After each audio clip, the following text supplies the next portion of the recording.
Hello, hello. Welcome to the stream.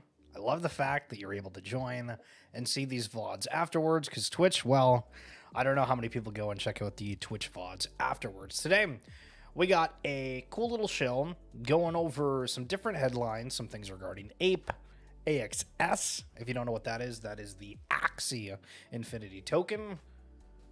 We're looking at Oniforce, Pudgy, Gutter Cats. If you know what all those have in common, you probably heard it before, but going over it just a wee little bit more. It's been a very bullish week to start, and I feel like it's kind of been like, a slow roll after that. And so we're here. But I appreciate you guys joining. I'm throwing some music in the background. Would love to know if you guys like this more. It was suggested to me that we do that, and I've done it before, and then you get the copyright strikes and all that good stuff. So we'll see if this one's good. So Mastercard announces Web3 partnerships with self-custody wallet providers. So MetaMask, Ledger, now directly connected to Mastercard. And if you don't know, there is a company that's also partnered with Mastercard that's called Immersive that is working to have a Web3 Mastercard. And I think once that happens, I've said it before, but I think then you really start looking at, okay, how could you technically become debanked? So Mastercard believes that incorporating a payment card into the services offered by wallet providers can boost the user base, establish customer loyalty, and create additional revenue streams. I mean, this is kind of obvious. I mean, when you're trying to go and purchase things, it's always going to be from the wallet providers. I don't know why this necessarily took so long to implement. Maybe it was some kind of regulation, restriction, but arguably when NFTs and whatnot started taking off in 2021, more mainstream wise, you would think, okay, like this should be implemented. And then 22 comes by and we haven't really gotten it then. And then, okay, in 23, now we're seeing things happen. So maybe it's just a shot of, hey, this is where the money is, which it was before. So, I mean, I don't know. It doesn't make sense why it took so long. But anyway, ensuring consumer protection and competitive pricing. Mastercard plans to release a set of franchise standards or rules for partner firms to ensure consumer protection, competitive pricing, and compliance with transaction monitoring requirements. The company's acquisition of blockchain analytics.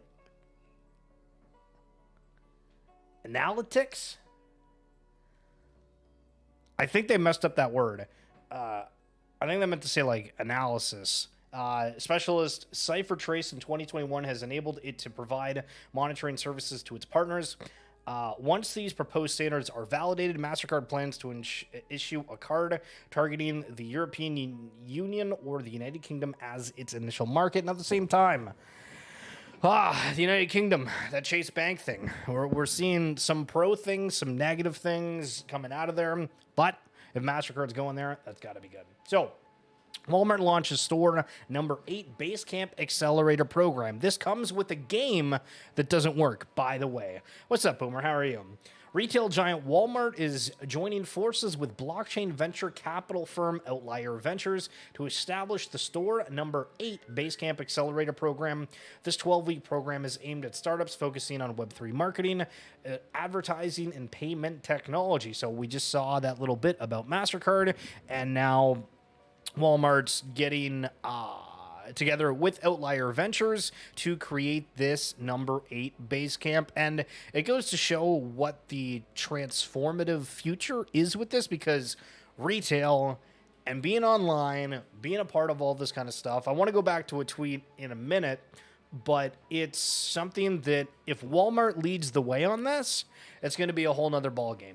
We've seen people say, oh, look, I've gotten my Ape IP in Walmart. We've seen people, the Pudgies is another example of getting into Walmart. For whatever reason, everybody loves Walmart, so I think people will start paying attention with this specifically. So the program's first cohort consists of 5 startups: Hype, Lab, Reveal, Tide Protocol, Token Guard, and Unblock. The role of payment technology in the Web3 space. The store number 8 Basecamp Accelerator program aims to drive decentralization in the commerce and leverage Web3 innovations to enhance the shopping experience for both retailers and customers. By supporting startups in the emergent fields of marketing, advertising, and payment technology, Walmart is positioning itself to be a leader in the Web3 space. So, of the different companies that are a part of this Hype Lab, one of the startups selected for the program is a company specializing in Web3 marketing strategies. They focus on using blockchain technology to create authentic and engaging experiences for brands and consumers. So, just looking at that one for a second, when you think of Web3 marketing, what do you think of? I saw a buddy tweet about it. Probably is the answer, right? And so when you have these companies that are out there that are saying that they're marketing specialists, is it okay you're just going out and you're trying to reach other people that are within the space? Because it's a very niche group right now and getting the attention of them. Is it going out? Is it going the traditional market with other kind of influencers outside of that? Is the marketing, hey, we're just going to keep pushing stuff and hopefully people will become a part of it? I feel like the Web3 marketing as a whole is a very weird area right now. And I don't know if anybody's really nailed it. Some people will say, oh, there's been Instagram pages that have popped off or, giving out free things to influencers. We obviously saw that with Louis Vuitton as well. I don't know if that necessarily helped with what they were doing because it's Louis Vuitton. I don't know if they need that. But Reveal, another startup in the cohort, is developing a decentralized advertising platform that aims to disrupt the traditional advertising industry. Okay, so we go from marketing to advertising. Their innovative approach leverages blockchain technology to create a more transparent and efficient advertising ecosystem. Tide Protocol, Token Guard, and Unblock are all startups working on different aspects of payment technology in the Web3 space. Tide Protocol is developing a decentralized escrow platform. Token Guard is working on secure multi-currency wallets, and Unblock is building a decentralized payment gateway. Notice how none of these are tackling a specific thing that isn't about infrastructure. In a way, right? Like, okay, sure, marketing strategies, coming up with ways of creating engaging experience and whatnot. Maybe we can throw that under there. But pretty much for these other ones, okay, it's advertising, it's this, it's not, how do we really build within the metaverse? It's just the onboarding rails, essentially, that they're looking at. So when we ask, are we early? Kind of feels that way. So it's a 12-week program, and I don't know if... I clicked over on here. And this is their game. It's called House Flip. And it doesn't work. I've tried clicking on it. Maybe this link will work now. No? It's supposed to be fun-gi.com/game. Recent partnerships like the one game developer FunGuy for the mobile game House Flip exemplify this direction. Through the game, users can virtually engage with Glidden paint shades, mirroring those available at Walmart outlets. In just 6 months, this digital physical integration facilitated over 12 million impressions for the brand. It don't even work. So in fact, Atari, it is Jover. But that's still kind of neat, right? Like if you're doing a house makeover, I mean, I don't own a house, but if you can do this all in the metaverse, check out the different paints within that. I guess that's cool, but I don't even know what this game looks like, so we can't really dive into it more.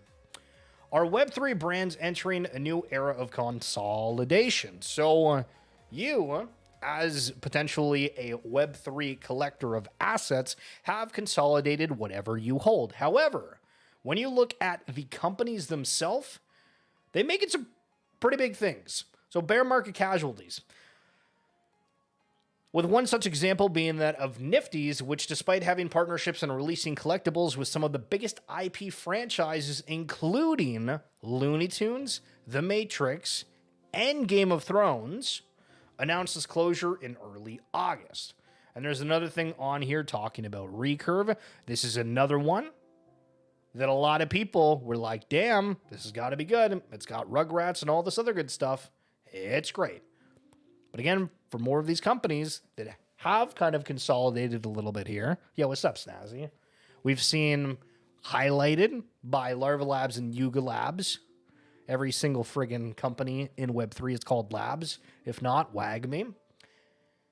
That was the first big one, but then we had Oniforce. We had the likes of... I'm forgetting the name. Wicked Craniums. That's one of them. We had Pudgy Penguins and then Gutter Cat Gang. So if we look at this, right, these are sitting at like 0.92 ETH. But it's funny because all of a sudden, with this entire time, it's pretty much been a bear market. I'm pretty sure this was an entire movement off the speculation that they were going to get acquired because people are like, oh, this IP is great. Things are going to be amazing. But before that, you go back a few months, we're sitting around the 0.3, 0.4 range. All of a sudden, it's up to an average of 2 ETH. And now we've retraced from the excitement, but you can visually see on this chart the movement.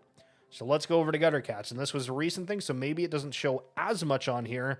But okay, we have, the excitement kind of dwindling a little bit, but boom, there's the volume. We're sitting at 0.3, 0.4 ETH. Boom, pop above an ETH. And then now it's kind of trailing back down a little bit, but it's from that acquisition. And it's funny that different ones are having bigger movements based off of like what people are speculating the IP is worth, right? Because if you're going to compare Oniforce, and I want to show this just for anybody that's not really familiar, right? If you look at this art, you think, okay, the anime, the type of vibes with it, and then you go to Gutter Cats, and you're like, okay, it's got the cats, it's got like a certain vibe to it. I feel like most people would say, okay, Oniforce is a little bit better of like an IP if you were trying to sell the brand itself. But then going over to Wicked Craniums, this one is a little bit more hardcore. One of the Wicked Craniums that I minted, it was then given away, I think, on the Avenged Sevenfold Instagram page. I have a screenshot of it somewhere, I think, but it was one of the weirdest things. And that's also a crazy... They had 14 sales, and suddenly they were going for 9 ETH. That's nuts. But this is another one where, they ended up getting acquired, somebody else took over, but you don't necessarily see... apart from this kind of movement of 14 sales, which we'll kind of just call it an anomaly, there's not a whole lot of crazy action for it. But when you go over to Pudgy's, which a lot of people think is like the king IP... I don't even know what time it got acquired, but October last year, they were at 3.3, and then they've just kind of been only going up. And it's funny to follow this.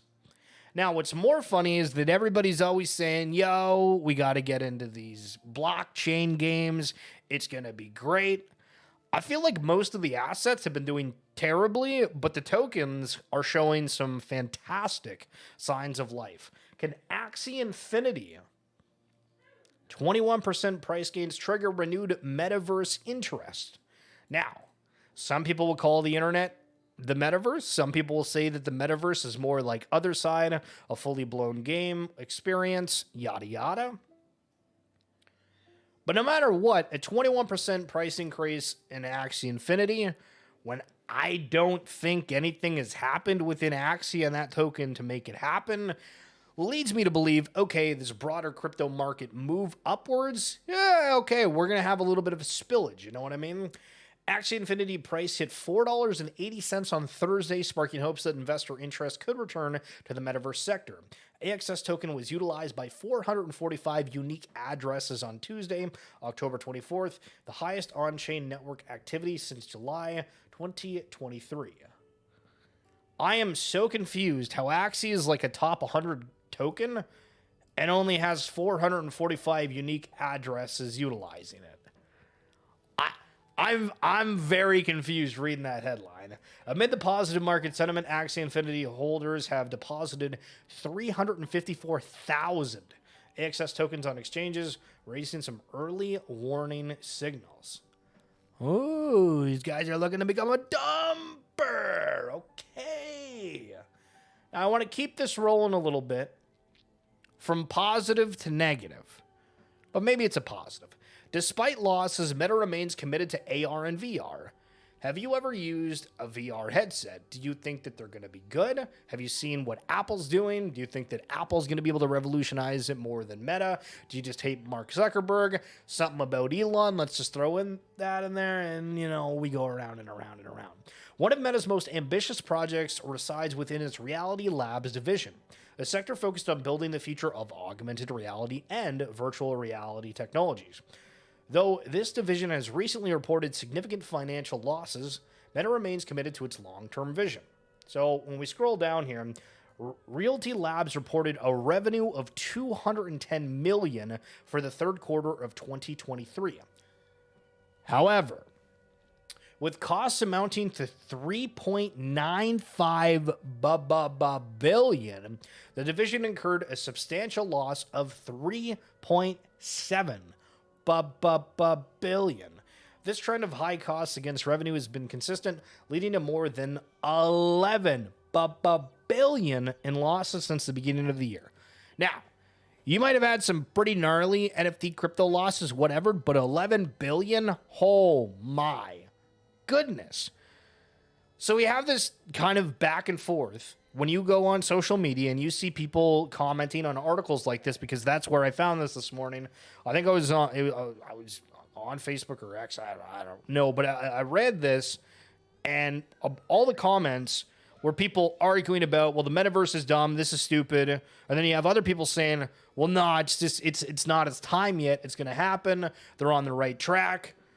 I mean, sure, at $11 billion losses since the beginning of the year, it might not seem they're on the right track, but I do agree that we're going on a more and more digitally immersed lifestyle as we're getting older and as we're evolving. I don't know. I think that's just crazy. $11 billion in losses. Now, we can swap those losses if we don't have as much ambition, but Neon Machine secures $20 million in Series A funding for Shrapnel game. Neon Machine has successfully secured $20 million in a recent Series A funding round for its highly anticipated Web3 game, Shrapnel. And if you haven't seen this, look at this. No copyright music. Hell yeah. Let's go back and watch the trailer right quick. It's 2 minutes, so it's a little bit long, but hopefully it'll be good.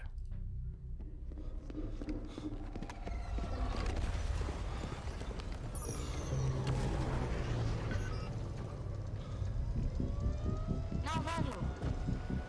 Segment detected. 1.2 million. Alert. Alert. Proximity warning.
Happy now. So, I mean, that's maybe the longest trailer we've seen in a minute. I mean, we went over the big time one the other day, and I guess that was more of like a game explainer, but for a trailer, 3 minutes, holy sheesh.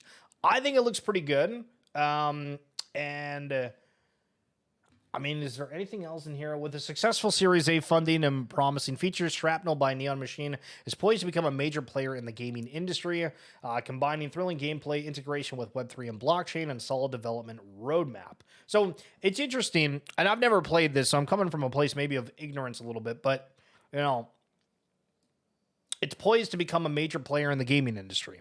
I mean, I feel like there's a lot of games that raise like equal amounts of money that don't get as much attention for it. But still, something to note, now you are more aware. Again, let's keep things a little bit bullish. Pepe, meme coin season, maybe it's back. Apparently it surged 31% after burning 5.5 mil tokens. What do we know about burning and NFTs if we roll back the clock a little bit?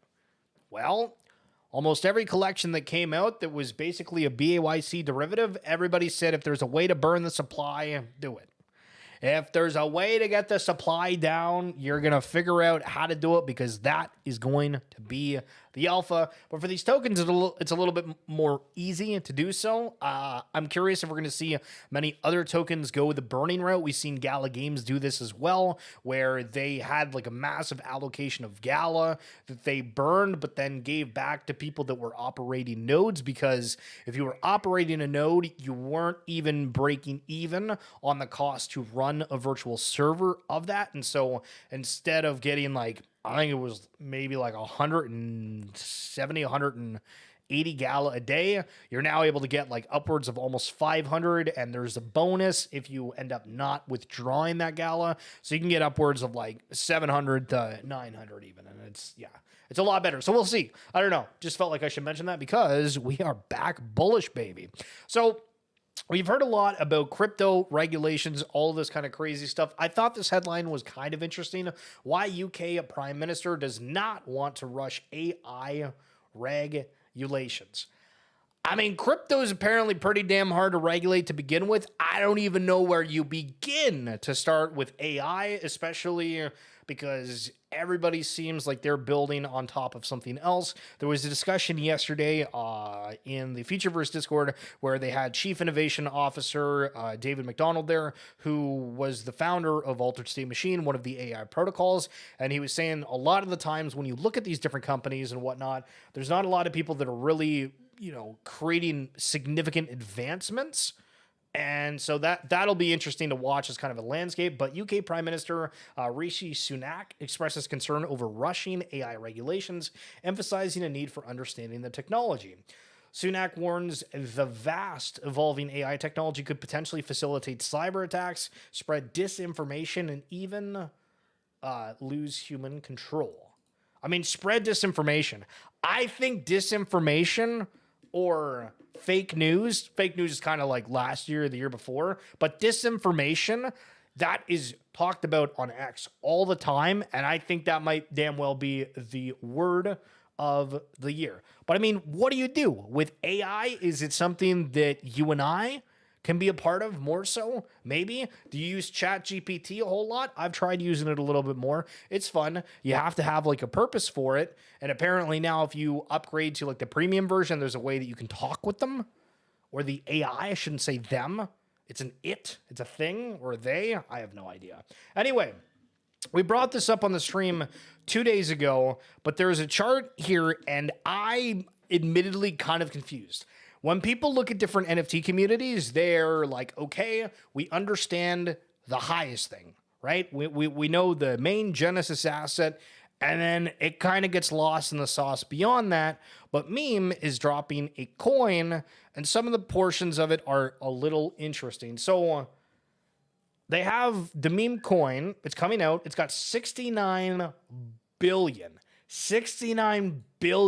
supply, and the initial price per meme is less than a cent. It's 0.001 USD. According to the meme team, 2.75% of the total supply will be unlocked on the first day, so that is rather minor.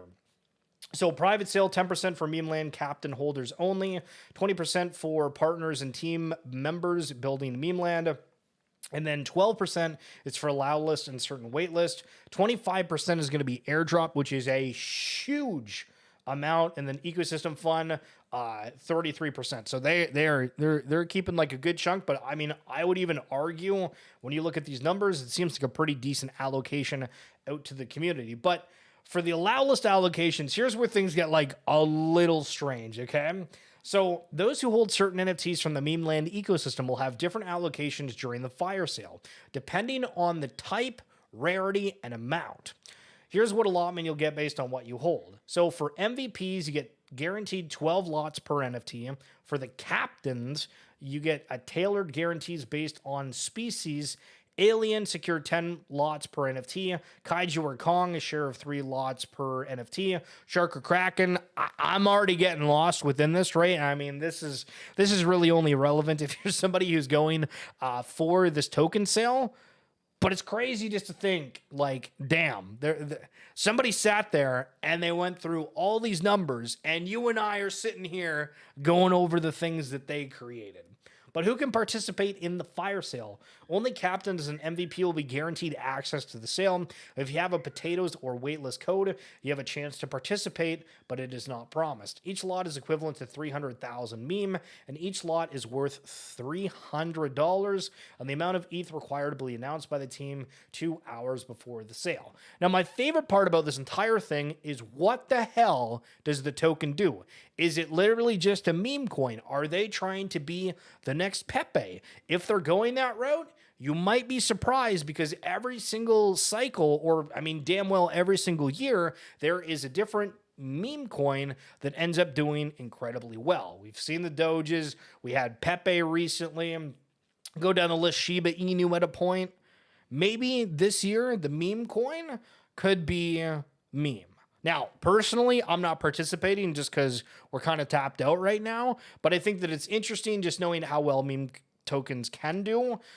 Meme Land having a very large social media presence, upwards of 1 million on X, and I don't think that this is fake. Remember when teams used to post about how their team was amazing and things were going to be great and the following count didn't make sense? Discords were botted to hell. It just, nothing made sense at all. Period. Nothing made sense. Okay. So if you are paying attention at all, everyone hates, and I repeat, hates what's going on with the ApeCoin DAO. The amount of drama, the amount of nonsense, the amount of just, the price isn't going up, it's only going down. We're paying way too many people for these positions, yada, yada, yada. But if you're not aware, I want to go into this because I think this is fascinating. The controversial ApeCoin DAO Ape Improvement Proposal 337 was rejected yesterday, October 26, with 14 million against 10 million. In a nutshell, AIP 337 proposed to halve the monthly compensation of ApeCoin DAO special council members from a bit over 20,000 ApeCoin to just over 10,000 ApeCoin per month. So, if you're quick at math, ApeCoin being $1 or above, at 20,000 ApeCoin a month, that's 20,000 a month, which they're trying to reduce it down to 10,000 a month. Now, if Ape ever goes back to $20, well, I mean, hold on a second. I want to make sure that we're accurate with this. 20,000 times $20, they would be making $400,000 a month. That shows how absolutely mind-boggling the price of ApeCoin was back then. And to an extent, you're kind of like, okay, that, I mean, that does seem like pretty high pay, but I mean, I guess when you look at it being a little bit lower now, okay. Despite Machi Big Brother's hefty 5 million votes in favor of the proposal, other leading ape holders like Journey and Mochaverse led the pack of votes against it. Yeah, so Journey is a content creator and Mochaverse is the Animoca Brands collection that they just have an unbelievable amount of ape. The AIP's justification had been that it would dramatically reduce the financial outlay of the DAO every month. Proposer Moonlight had also asserted that the very act of voting for the proposal would enhance the overall governance of the DAO by encouraging ape holders to increase their participation overall. If it had passed, the proposal would have become active for all new special counsel terms, meaning that it would not have affected the current employment contracts of existing special counsel members. Now, if you're in the community itself, Jerry's one of them, and he decided that he is not going to continue running, but he's, I guess I'll call it a fan favorite within the community, and Captain Trippy is another special counsel member. And I thought I saw a comment that said both Jerry and Captain Trippy weren't seeking like re-election. And I mean, why would you to an extent too, right? Because when you're going over these things and you have a bombardment of people being like, yo, you're a boozer, you're a loser, and you're a toozer. I don't know what half those words mean, but you're just getting kind of like shit talked all the time online when in fact there may be a chance that there's nothing you can do. You're filling a role, you're trying to help out where possible, but just the way the dynamics work. And I think like another portion of this that is a little bit confusing to me is when you have somebody that comes into a role, I think it's like a 6 to 8 month contract. So you take somebody, you have to get them onboarded, familiarize them with everything, potentially NDAs, legal stuff, yada, yada. How long does it take somebody to get into a place where they can actually do anything? And then you're rotating them when they get to that stage. I don't know. I just feel like that's a little bit weird. But yeah, and Yat gives his opinion on this, but if you've been following along, well, you know, Ape and DAO, just DAOs in general, I feel like aren't doing great. Okay, so I clicked on the 1 year, and realistically, guys, wag me, brother. Look at this. So right at the end of 2022 here, we're sitting at like 16K Bitcoin, 16.7, right? We'll be generous here. 16.7. And I mean, look at that. We've technically been like only up for Bitcoin this entire year. Now, as your resident NFT bag holder, this is garbage. I wish this chart never existed. But yeah, listen, if crypto really picks up here, this is off just, you know, rumors of the ETF being approved. If this does happen, maybe it's a fake out. I don't think so. Most people I've talked to are like, nah, there's going to be like significant capital getting put into it. And it's all the people that said crypto is dumb, stupid, and have all their money within stocks or other things are now getting potentially told from their financial advisors, hey, put 1% of your portfolio in Bitcoin, or at least that's my understanding of what's been going on with it. So during the ASM discussion yesterday, continued article. Can I get into this? Okay, dude. Yeah. David mentioned that Futureverse was the leading AI music or music generating AI or leading within music and AI. And I was like, that doesn't really make sense to me because there's been nothing that we've been able to do within the ecosystem to take advantage of AI. However, they did release this Gen 1 music generator white paper. So I want to see if it's on here. So I wanted to play something. But this is what they were talking about, is they created a text-to-music AI generator, so I could type in being like jazz music, but played with the medieval times type twist on, I don't know, the oldest instruments you could find, and then the AI would spit out an image, and like any sort of text-to-AI generation tool, these guys have one that is apparently the best in its class.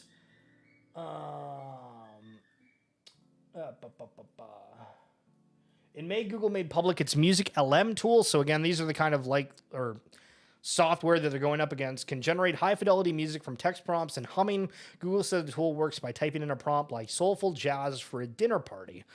Now, listen, I said jazz in a medieval tune, but you know we're close enough with it.